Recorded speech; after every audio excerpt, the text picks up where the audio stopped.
Blunder है हमारे समाज की और दिल्ली देश की राजधानी की आत्मा मर चुकी है लोगों की। लोग वहां निकलते गए, वो 16 बार उसने चाकुओं से मारा, उसने पत्थर उठा के कुचला, इतनी नृशंसता की, इतनी, और कोई बहुत बड़ा जंगल नहीं था वहां, सब लोग थे, मकान थे, पास में घर थे, वो चीख रही थी, चिल्ला रही थी, वो मर रही थी, वो रो रही थी।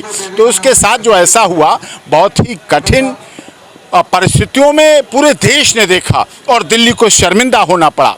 फिर से बात साहिल की, बात साक्षी की, कि एक व्यक्ति जिसे प्यार का नाम दिया जा रहा है, वो किसी से जिससे प्यार करेगा उसे 16 चाकुओं से मारने का उसका दिल नहीं कह सकता। इसके पीछे कोई बहुत बड़ी साजिश थी। फिर पत्थर से उठा के उसी चेहरे से, जिस चेहरे से प्यार किया है, उसी को कुचल कुचल के मारा गया। पिता ने 9 महीने पेट में रखा है, जन्म दिया है, आपको 15-16 साल का बड़ा किया, खिलाया पिलाया पहनाया, शिक्षा दी, आपको मोबाइल दिया, और उस मोबाइल का दुरुपयोग करके आप 16 साल पे अफेयर कर रही हैं, प्यार कर रही हैं। ये सब चीज़ें क्या हैं? आप ब्रेकअप कर रही हैं, अभी प्यार की उम्र हो नहीं पाई, आप ब्रेकअप करने लगे, ब्रेकअप की शुरुआत कर दी। ये कहाँ का प्यार है? लेकिन हिजड़े सही मायने में हमारे समाज में वो नहीं होते जो सिर्फ साड़ी पहन के घूमते हैं। सही मायने वो लोग भी हिजड़े थे, वो नामर्द थे, वो नपुंसक थे, जो लोग देख के भी वहां पे निकल रहे थे। हिंद, जय भारत। और आप इस समय देख रहे हैं CCN न्यूज 24 चैनल। मेरा नाम है दिनेश गर्ग जैन, कड़वे सवालों वाला। बता दूं आपको, इस समय मौजूद हूं भारत की राजधानी दिल्ली के अंदर और 30 हजारी कोर्ट के अंदर मौजूद हूं। मेरे साथ मौजूद हैं senior advocate AP Singh ji. और आपको बता दूं कि आप इस समय दिल्ली के अंदर साक्षी हत्याकांड, जो कि जिसने भी ये शब्द सुने हैं उसकी रूह कांप जाती है। मामला कुछ इस प्रकार है कि साक्षी की, जो कि एक नाबालिग लड़की है, उसकी निर्मम हत्या कर दी जाती है साहिल खान के द्वारा, जो कि 20 वर्ष का है और साक्षी 16 वर्ष के। ताबड़तोड़ इतने वार किए जाते हैं, वहां पर नपुंसक बनकर लोग घूमते रहते हैं, लेकिन किसी में मर्द के बच्चे में इतनी हिम्मत नहीं होती कि वो उसको बचा सके। सब इस तरह से निकलते हैं जैसे वहां पर कोई खेल तमाशा हो रहा हो और लोग वह खेल देख के निकल रहे हों। इस विषय पर चर्चा करेंगे हम वकील साहब से। सबसे पहले आपको सर जय हिंद, जय भारत। बहुत गंभीर विषय आपने कहा ओपनिंग में अपनी वार्ता के। नपुंसक वर्ड जो यूज़ किया, वास्तव में बहुत बड़ा शब्द है और किसी भी मर्द के लिए मर जाने वाली बात होती है। जो वहाँ पर हुई, एक 16 साल की बच्ची, मैं किसी धर्म की बात नहीं कर रहा हूँ, वहाँ किसी को पता नहीं था मारने वाला किस धर्म का, मरने वाली कौन सी धर्म की, लेकिन वो बच्ची मरती रही, दम तोड़ती रही, और लोग ऐसे साइड से होकर निकलते रहे, किनारे से होकर निकलते रहे, इस तरह से जैसे गोद गोद के मार दिया गया। तो इस तरह से जो हत्या हुई है, नृशंस हत्या हुई है, जितनी भर्त्सना की जाए वो कम है, और मानवता मर चुकी है दिल्ली देश की राजधानी की। देखिए, मैं मानता हूँ हर जगह किसी बहन का भाई, किसी बेटी का बाप, किसी भतीजी का चाचा, किसी भांजी का मामा हर जगह नहीं रह सकता है, लेकिन जहाँ कहीं भी किसी की भांजी, बहन, बेटी, नातन, पोतन, ध्योती, बेटी, बहू, पत्नी कहीं भी होगी, लेकिन वहाँ कोई ना कोई मर्द जरूर होता है जो उसकी रक्षा करके अपनी बहन बेटी की इज्जत बचा सकता है, अपनी बहन की इज्जत बचा सकता है, अपनी बेटी की इज्जत बचा सकता है। तो इसलिए इसके अवसर पर सबको बड़ा ध्यान देना चाहिए था, गौर करना चाहिए था। ये बहुत बड़ी ब्लंडर है हमारे समाज की और दिल्ली देश की राजधानी की आत्मा मर चुकी है लोगों की। लोग वहां निकलते गए, वो 16 बार उसने चाकुओं से मारा, उसने पत्थर उठा के कुचला, इतनी नृशंसता की, इतनी, और कोई बहुत बड़ा जंगल नहीं था वहां, सब लोग थे, मकान थे, पास में घर थे, वो चीख रही थी, चिल्ला रही थी, वो मर रही थी, वो रो रही थी। तो उसके साथ जो ऐसा हुआ, बहुत ही कठिन परिस्थितियों में पूरे देश ने देखा और दिल्ली को शर्मिंदा होना पड़ा। फिर से बात साहिल की, बात साक्षी की, द केरला स्टोरी की। द केरला स्टोरी जैसी कितनी स्टोरियां इस देश में दिख रही हैं, सबको दिख रही हैं। बात लफ्ज़ जिहाद की है। मैं तो इसीलिए इस लफ्ज़ जिहाद के एंगल से भी कई मीडिया के लोग सवाल पूछते हैं कि लफ्ज़ जिहाद का एंगल भी रहा है, नहीं रहा है, क्योंकि एक व्यक्ति जिसे प्यार का नाम दिया जा रहा है, वो किसी से जिससे प्यार करेगा उसे 16 चाकुओं से मारने का उसका दिल नहीं कह सकता। इसके पीछे कोई बहुत बड़ी साजिश थी। फिर पत्थर से उठा के उसी चेहरे से, जिस चेहरे से प्यार किया है, उसी को कुचल कुचल के मारा गया। ये दुखद बात है, ये सबसे बड़ी समस्या थी, और ये देखकर सबका दिल दहला और आगे लोगों में अब ये भाव पैदा हो रहा है। जैसे उत्तर प्रदेश में लफ्ज़ जिहाद पर कानून है, उत्तराखंड, गुजरात, हरियाणा, यहाँ है, ऐसे ही हमने एक स्पेशल बिल बना के दिया है, जो देश की नई संसद में, जो नई संसद अब चलेगी, उसमें माननीय प्रधानमंत्री जी के सामने रखा जाएगा।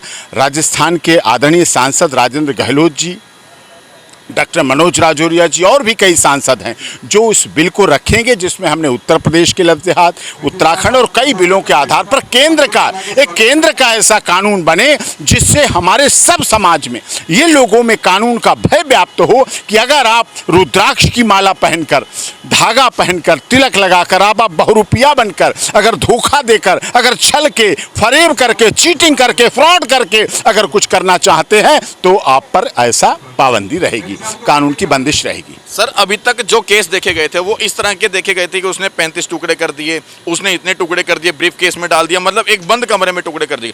एक सरेआम, मतलब दिन दिहाड़े भीड़ में, जनता के बीच, जनता वहां ऐसे निकल रही थी, वो जो मार रहा था, वीडियो आप देखिएगा, जैसे किसी सब्जी मंडी की भीड़ में से लोग निकलते हैं कि चलो तुम खरीद रहे हो, तुम ये खरीद लो, मैं आगे खरीदता हूं जाके। ऐसे लोग छोड़ते हुए जा रहे थे, ऐसे दूर हटते हुए जा रहे थे। एक बेटी 16 साल की, एक बच्ची मारी जा रही थी, चाकुओं से मारी जा रही थी, गोदी जा रही थी, खून निकल रहा था, बह रहा था, वो चीख रही थी, वो चिल्ला रही थी। जब मौत होती है तो किसी एक की मौत नहीं होती, वो कई रिश्तों की मौत होती है। एक बेटी के साथ कई रिश्तों की मौत हुई, कई रिश्तों की जीवन भर हत्या की। एक किलका सिसकती हुई आवाज़ पूरे समाज को कोसती रहेगी। जब जब लोग इस देश में नवरात्रि व्रत रखते हैं, 9 दिन का व्रत करते हैं, साल में 2 बार नवरात्रि रखते हैं, देवी माँ की पूजा करते हैं, कन्या पूजन करते हैं। मैं कहता मत करो कन्या पूजन, लेकिन जो कन्या ऐसी मारी जा रही है उसकी रक्षा कर दो, शायद देवी प्रसन्न हो जाएंगी। जब आप कन्या पूजन में देवी की आरती उतारेंगे, दुर्गा जी की आरती उतारेंगे, तो दुर्गा माँ सवाल पूछेगी हर उस दिल्ली के नागरिक से कि क्या तुमने अपने पड़ोस में किसी बहन बेटी की रक्षा की, क्या उसके लिए कोई कदम उठाए, क्या उसके लिए कोई काम किया है। ये बहुत बड़ा सवाल है, बहुत बड़ा इस पर सवाल है और ये इस पर होना चाहिए। कन्याओं को पूजन के समय किया जाता है, उनसे गृह प्रवेश किए जाते हैं, उनसे हर कार्य में शुभारंभ किया जाता है, और उस तरह से एक बेटी की हत्या होती रही। और इस देश की राजधानी, जिसे कहते हैं, यहाँ देश की सुप्रीम कोर्ट है, देश की संसद है, देश का गृह मंत्रालय है, राष्ट्रपति है, प्रधानमंत्री है, गृह मंत्री है, सब कुछ है, और ऐसे दिल्ली में फिर सुदूर गांव में क्या होगा। दिल्ली पुलिस एशिया की सबसे तेज तर्रार पुलिस है। मैं तो धन्यवाद करता हूँ, वो गिरफ्तार कर लाए, उन्होंने तेजी दिखाई, और इसमें निश्चित तौर पर आगे जो भी होगा और फास्ट ट्रैक कोर्ट में चलेगा और उस पर एक्शन लिया जाएगा। वो लड़की 16 साल की है, लड़का 20 साल का है। हम उम्र पे नहीं जाएंगे, हालांकि नाबालिग के दोनों बच्चे हैं, ठीक है। 18 साल के बाद हमारी सरकार बेशक उसको मैच्योर बता देती है, लेकिन बच्चे के अंदर उतनी समझ नहीं होती है। क्या आज जो ये कांड हो रहे हैं, जिस तरह के कांड हो रहे हैं, कहीं ना कहीं ये बच्चे जो लापरवाही कर अपने माँ बाप को बिना बताए एक दूसरे से इतना प्यार करना कि क्या नाम है, अपने माँ बाप के वर्षों का प्यार ठुकरा करके, वो बहुत गलत, ये सबसे बड़ा गलत है। इस घटना ने इतनी चेतनाएं जागृत की, एक तो समाज को जागृत किया कि आप चुप रहेंगे तो आप खुद हत्यारे माने जाएंगे। दूसरी तरफ धर्म को लेके जो चीजें आई, रुद्राक्ष पहुंच के धागा बांधकर कलाबा पर, इस पर सवाल। तीसरा, हमारी बेटियों को जो 16 साल की उम्र में आप अफेयर कर रही हैं, आप माता पिता को छोड़ रही हैं, आप माता पिता के आदेश को पालन कर रही हैं। आप माता पिता ने 9 महीने पेट में रखा है, जन्म दिया है, आपको 15-16 साल का बड़ा किया, खिलाया पिलाया पहनाया, शिक्षा दी, आपको मोबाइल दिया, और उस मोबाइल का दुरुपयोग करके आप 16 साल पे अफेयर कर रही हैं, प्यार कर रही हैं। ये सब चीज़ें क्या हैं? आप ब्रेकअप कर रही हैं, अभी प्यार की उम्र हो नहीं पाई, आप ब्रेकअप करने लगे, ब्रेकअप की शुरुआत कर दी। ये कहाँ का प्यार है? इस तरह से ये बिल्कुल नहीं होना चाहिए।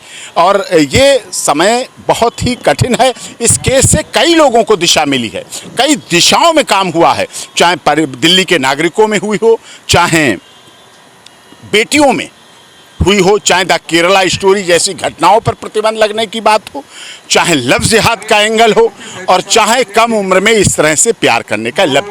अब लोग है क्या, भारतीय संस्कृति को भुला रहे हैं। लोग लव डे, किस day, Valentine day, hug day, इसमें घूम रहे हैं। माता पिता के दिवस को मनाना, भैया दूज, रक्षाबंधन को मनाना लोग भूल चुके हैं। हमारी भारतीय संस्कृति को लोग नेग्लेक्ट कर रहे हैं, पाश्चात्य सभ्यता की तरफ पूरी तरह से झुके जा रहे हैं। ये बहुत गंभीर विषय है और उस पर देश में चर्चा होनी चाहिए। आपका तो चैनल बहुत अधिक देखा जाता है, प्रबुद्ध जीरो ग्राउंड जीरो पर रिपोर्टिंग करते हैं और चीज़ों को पकड़ते हैं, देखते हैं और अपने दर्शकों तक पहुंचाते हैं, इसलिए आपका चैनल उत्तर भारत में बहुत अधिक देखा जाता है।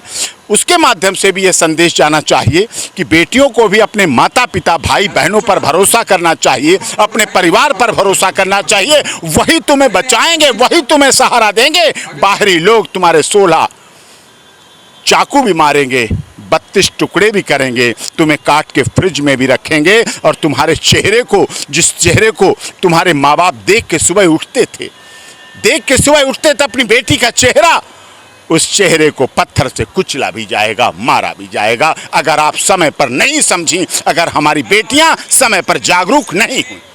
एक अंतिम सवाल और, माना वो तो हैवान था ही था, साहिल खान जो था वो तो हैवान था ही था, क्या वो उन्होंने भी तो हैवानियत की हद पार कर दी थी, जो देखकर भी नपुंसक की तरह निकल रहे थे? वो ज़्यादा हैवान है, उसकी तो अपनी अलग बात है, वो तो हत्या टारगेट करके कर रहा है। लेकिन जो देख रहे हैं, अगर वो लोग रोक लेते तो ना साहिल की फांसी की उम्र, फांसी की लोग बात करते, ना साहिल का परिवार जेल और कोर्ट के चक्कर लगाता और बेटी भी जिंदा होती और साहिल भी बचा रहता और बाहर रहता, अगर उसे समय पर कोई रोक लेता, तुरंत काबू कर लेता।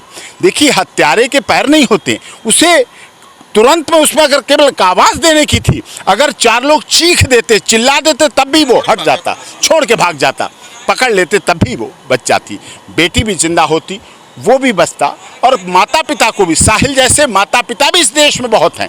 ये साहिल और साक्षी का केस एक संदेश है, तो ऐसे माता पिता भी बहुत हैं जो उनके लिए भी संदेशा देना चाहिए कि वो भी अपने बच्चों को बड़ा करके फ़ोन दे के न समझ लें कि अब इतिश्री हो गई है, फ़ोन दे दिया, बड़ा हो गया तो समझो सारा काम हो गया। उन्हें अपने बेटे बेटियों पर भी निगरानी रखनी चाहिए, देखभाल करनी चाहिए और उसको समझना चाहिए। वाकई कितनी बुलंद आवाज़ के अंदर और वाकई बड़े अच्छे से वकील साहब ने बताया, और सच मायने में ये बात है कि देखें, मात्र 16 साल की लड़की जिसको अभी मैच्योर भी नहीं हुई है, समझदार नहीं हुई है, लेकिन वो प्यार के साथ साथ ब्रेकअप भी कर बैठी है। शर्म आनी चाहिए वाकई ऐसी बच्चियों को, और उन माँ बाप को अपने बच्चों के ऊपर आज विशेष तौर पर ध्यान देने की जरूरत है, क्योंकि न जाने 70% केस जो लव जिहाद इसी तरह से के लव अफेयर के, और 14 साल 15 साल 16 साल 17 साल 18 साल, अरे आप बालिग नहीं हुई, अभी आप पढ़ नहीं पाई, अभी आपकी शिक्षा का समय था, कमजोर है, अभी मानसिक परिपक्वता का समय था और आप अफेयर कर रही हैं, प्यार की पैंगे बढ़ा रही हैं, माता को नहीं पता, पिता को नहीं पता। ये सबसे बड़ा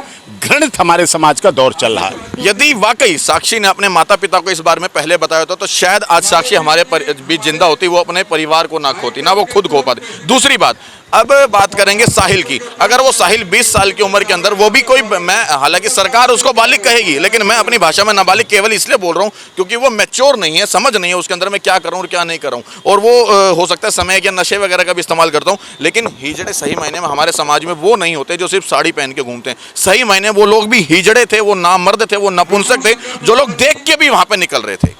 अगर सही मायने में उनकी कोई बहन होती वहाँ पर, तो भी क्या वो नामर्द होकर वहाँ पे चुपचाप खड़े होकर निकलते? वो शायद उस एक्शन जरूर लेते।